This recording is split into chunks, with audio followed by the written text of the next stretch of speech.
Hi there, I'm Hanna Traweek with Remax Advantage, and today I want to welcome you to our Google Hangout. We're going to be kind of talking about, the mortgage loan process and also providing some valuable information for first-time home buyers. And today I'm here with my special guest, Amber Britton. Amber? Hey, it's Amber Britton with Mortgage Bank. Thanks for having me, Hannah.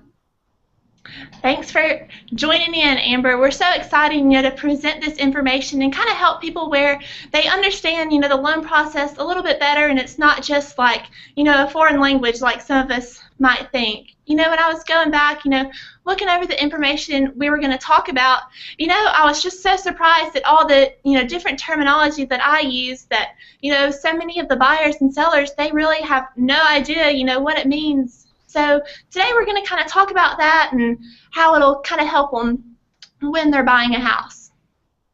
That sounds great. And I know a lot of times I get calls, and they're wanting to know about the house and whatnot, and so oftentimes I'll refer them to Amber, and so she'll work, with the mortgage loan process. And so Amber, if you don't mind, telling me what's the first thing you do when someone calls you? Yeah, so typically when I get a call and they say, hey, this is Bob Jones, and I got your name and number from Hanna Traweek. I always tell them that, they've selected a great agent to work with, and, I'll start by asking if they have a price in mind or if there's a certain payment range that they want to stay in. And then from there, sometimes they do, sometimes they don't.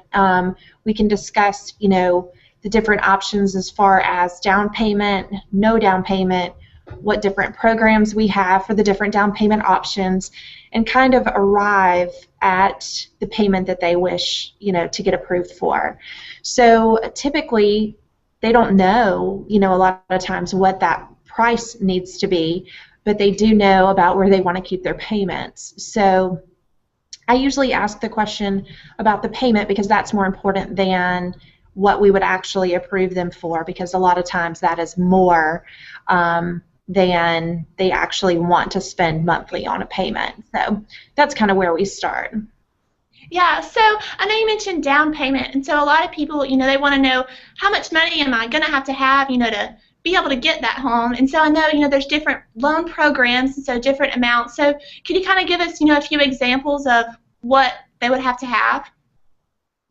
Yeah, so there's several different options. So depending on, income or the property itself, we can do a 0 down payment option or as little as 0.5% down, and in some situations 0% down. Your typical options are FHA, which is 3.5% down, or a conventional, which is 5%. And I think one of the big misconceptions in buying a house is that you got to have 20% down. And back in the day, that is how it used to be, but they have made concessions to make it easier for first-time home buyers to have the down payment. So in the case of FHA with a 3.5% down, there is a minimum 640 credit score, but that 3.5% down can come from a gift from a family member. It can also come from 401k if they want to take out a loan against their 401k. If they already have a house and they wanted to pull equity out of that house for a down payment, that's also allowed. So there's a bunch of different options for down payments and where the sources for those down payments can come from. Okay, that's good to know, because a lot of people, they may not have the money, but then it's good, that someone can gift them that money if, say, their parents are wanting them, to branch out and get, their own house. So that's really good. Amber, I know you're really fast with turning them around. So what is your general turnaround time for a loan? Say we get a contract on a house. How long is it going to take them to get from the contract to the closing? Well, I typically say 3 to 4 weeks. Typical contracts are written in, 30-day turn times, which is plenty of time to get it done. If it's something like a USDA where we have to send it off for approval from a third party, then those contracts do typically take about 45 days. But generally speaking, it's 3 to 4 weeks, and that's usually plenty of time to get it turned around. Okay, that's so good to know, because a lot of people want to know, when can I move in and when can I call my house home? So that's good information there. I know I often use the term interchangeably, but there's really a difference. When someone talks to me about, seeing inside a home, we want to know, how they're going to buy it. And so we often say, are you pre-approved? Are you pre-qualified? But there's really a difference in those terms. So, but often we catch ourselves, using them as the same. So could you explain what the difference is? Yeah, absolutely. So there is a big difference in the terms themselves. So pre-qualification basically means that we've run some numbers, we've talked about payments, we've done all that, but we haven't really gone the extra step to look at income, to look at assets, to actually pre-approve you, which is a different step. So in order to get pre-qualified, you're just kind of kicking tires, or just getting an idea of what you can afford. Where pre-approval, we actually take a full loan application, we pull credit, we look at income, we look at assets, we look at your debt-to-income ratios, we look at your liabilities, we look at the whole picture, and typically go ahead and run it through an automated underwriting decision and get an approval, and then we issue the pre-approval letter. So what that means is when you get the approval letter, that we are standing behind the pre-approval to say we are going to underwrite this loan and issue an approval based on the information we have. So as long as the documentation supports the information we get during the pre-approval process, then typically we don't have a problem approving them once they find a house. So kind of like they've got the loan, but they've just got to find the house. Correct. Yeah, so typically they just have to provide, like pay stubs, bank statements, W-2s, that kind of thing. So sometimes that's provided before they find a house, and we actually send out an email and request that information so that we can review it while they're looking. And then sometimes they just provide it once they found a house, depending on their turn times and how quickly they want to get approved. We can do it either way, whatever works best for them. I know you mentioned underwriting, and so a lot of the times, when we hear the word underwriting, we just kind of want to, pull our hair out, or oh my gosh, underwriting. So exactly, what is that, or that's a big, scary loan term. So if you don't mind, kind of explaining that, to us. Yeah. So basically, what underwriting is, once we collect all the documentation for the loan, like I said, the pay stubs, the contract, the title insurance, the appraisal, all of the documents that are required for a loan to be processed, we send it to our underwriters. And basically, the underwriters know all the guidelines for Fannie Mae, Freddie Mac, whatever investors we're looking to use for that particular program, and they validate the information that's on those documents to make sure that it's going to meet the minimum guidelines for those investors. So that is done in-house. It typically takes about 48 hours to turn it around, and then they issue their approval, and then they issue what's called a conditional commitment. Basically, that conditional commitment says everything looks great. If you could just get me, 1, 2, 3 pieces of, more information, then we can issue what we call clear to close, which means you're ready to go to the closing table. So they basically just validate all the information that's given to us by the borrowers. Good deal. So just kind of backing it up, what they told you. Yes. So say I found a house, and I want to get a loan, and so I call you up. I want you to be, my mortgage person, and so I want to be pre-approved. And what information are you going to need from me in order for me to get the loan? Yeah, so in order to get the pre-approval, we would just need name, date of birth, social, 2 years of employment history, 2 years of residential history, and then any asset information. We'll ask questions like, have you ever had a bankruptcy, a foreclosure, those things, so we can get a better picture of your credit profile.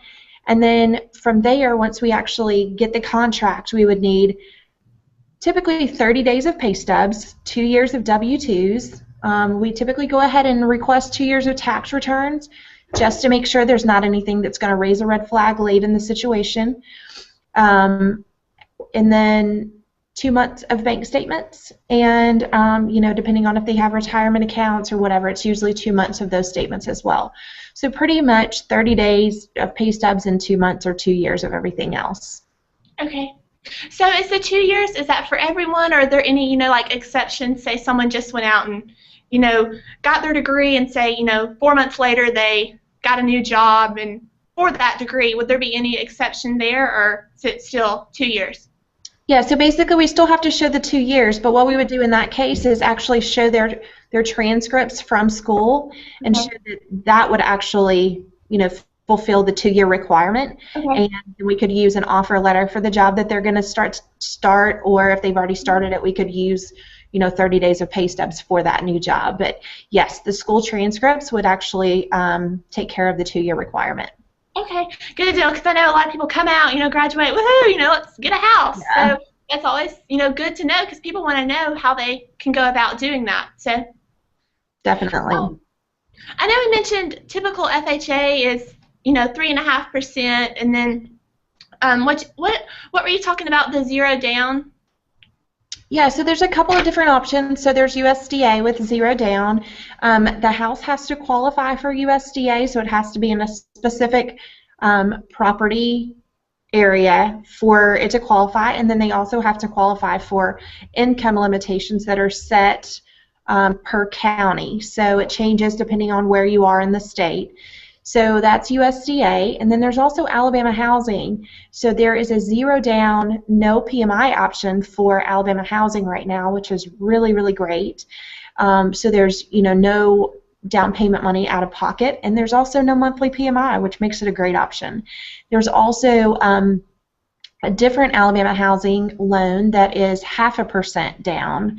So we would actually calculate 0.5% off of the purchase price and then figure their down payment based on that. So those are our low down payment options or no down payment options. Yeah. So like she was saying, there's a lot of options out there. It's not just the USDA, the rural development, as we often refer to it as. And I know she mentioned PMI, and so could you just kind of explain to us what that is? Because, that's in addition to what else you pay, and so a lot of people are kind of confused on that of exactly what it is. Yeah, so PMI is definitely confusing for a lot of people, but if you do not have 20% down payment or 20% equity in the property, then a lender is going to require some form of what they call private mortgage insurance, which is also called PMI. Basically, that PMI covers the lender in case you were to default or not make any payments, and it's actually a way for them to kind of recuperate some of the costs that they would take on a loss if you didn't make your payments. So that PMI, depending on the loan program, there's ways to do no PMI above 80%, but that's going to depend on the program. Okay, good deal. I know also you're kind of different with your company that you can also apply online. So I know we've talked about, the little link, that you can send them to apply online, but I've never actually had anyone do that. So how exactly does that work, or how does that, get to you to take it to the next step? Yeah, so basically it's just www.mortgagebankllc.com. There's a cute little button that says apply online. You just click that button, fill out a brief little application that is, takes about 5 or 10 minutes, doesn't require account numbers or anything that you would have to go dig and search for. And then it actually emails me the whole application, and I can just input it directly into my system. It is a great time saver and really easy to work with and work through. Yeah, that's so good to know because nowadays, everyone wants to do everything online and, get it fast and get it to you, so that can kind of help speed up everything. So if you can't meet in person, correct? Yes, absolutely. But then, if we do have an older client that prefers to meet in person, we can definitely accommodate that as well. Oh, yeah, definitely. So I know we've talked about, kind of before the loan process and what all we kind of need and how the different guidelines are and stuff. But what about when we do get the contract on the house and we have the loan ready to go? Could you kind of guide us through the steps of how to get from that contract to what is closing? Like people don't even know what closing is. We talk about that all the time, but Yeah, they don't. Yeah, and that's a great question. So we actually explain the steps of the loan process in the booklets that we have referred to before. So basically we get the contract, we do our first set of disclosures, and basically what disclosures are is your loan application and just a set of documents that we require signatures on to process the loan. So then we will collect any documentation we need, such as pay stubs, W-2s, all of that. So we collect it all, and then it's passed off to your processor. Basically, your processor is the one who's going to gather all the documentation, and she is the middleman or woman between myself and the underwriter. So she will get everything together and then send it to the underwriter to review. So she's basically a second set of eyes that will just get everything together so that when we send it to the underwriter, we only have to send it one, maybe 2 times to cut down on the turn times and make it just a smoother transaction.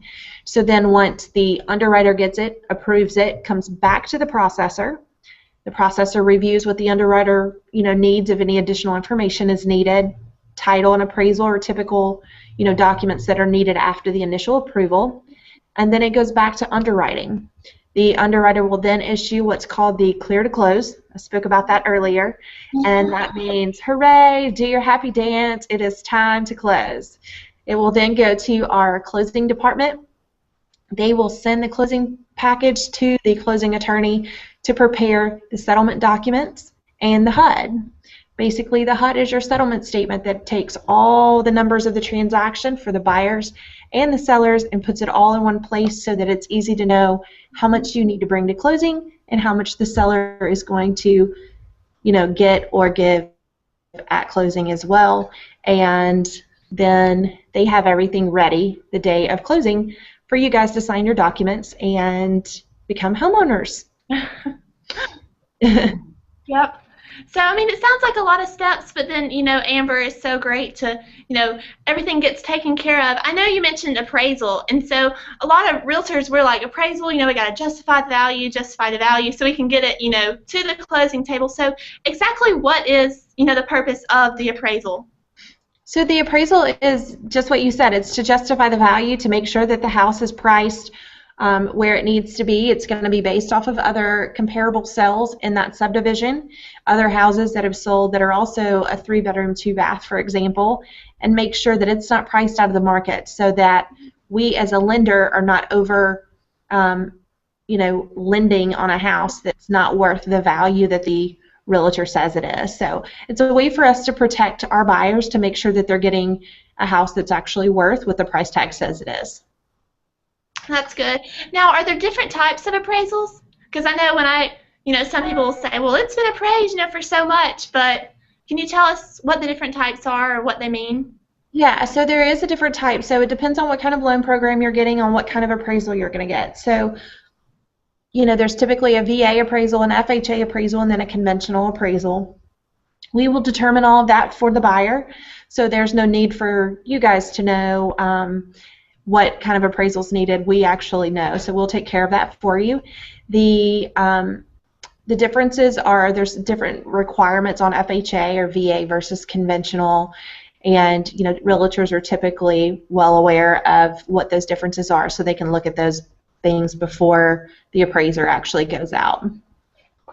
Good deal. So when they get pre-approved and you're doing, the whole loan process like we just talked about, what are things that, are red flags or things that, we shouldn't do or the buyer should not do while we're waiting on the clear to close so they can purchase the home? So we typically get them to sign a letter with their disclosures up front that says, do not switch jobs, do not take out any new credit, do not max out any credit cards, do not go move money around in your bank statements. Basically, everything needs to freeze until we get to closing. We do have to do credit checks sometimes before closing, so we don't want anything to change or credit scores to change right before closing and create a nightmare situation. Yeah. So basically, no job changes, no credit changes, and no asset changes are the big 3 no-nos. Yeah. So I know when you're working with a buyer or you have a contract and then you see them drive up, in their brand new Tahoe and you're kind of like, uh-oh, what's that? It's actually happened before, and I've actually had customers quit their jobs the day before closing, so all of that stuff happens for a reason. So we can try to forego those situations. Yeah, exactly.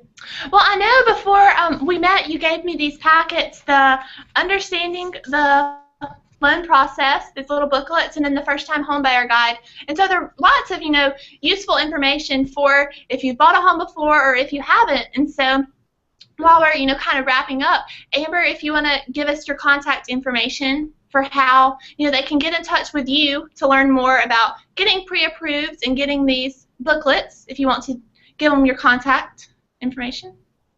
Yeah, so you can contact me on my cell phone at 205-790-7836, or you can find me on Facebook at Amber Britton Mortgage Bank, or you can send me an email at abritton, BRITTAIN, at mortgagebankllc.com. Good deal. And when you're working with Amber, we kind of work together with she being the loan process and me kind of going out and helping you find you the right home. And so if this is something, that you're interested in, we would love to help you. Or if you have any other questions, there's never a silly question or something that, is not a good one to ask. And so a way that you can get in touch with me is through email or calling me. So I'll give you my number. It's 205-907-8145, and I also have a Facebook page. It's just my name, Hanna Traweek Realtor, and you can get me by email at Hanna, HANNA TRAWEEK @gmail.com. And we're so glad, that you joined us in today for our Google Hangout, and we hope that you got some valuable information about, the mortgage loan process, and also if you are a first-time home buyer, some information for that as well. And so call us, email us, text us, whatever, and we'll be happy to get you some more information. Thanks so much. Thanks, Amber.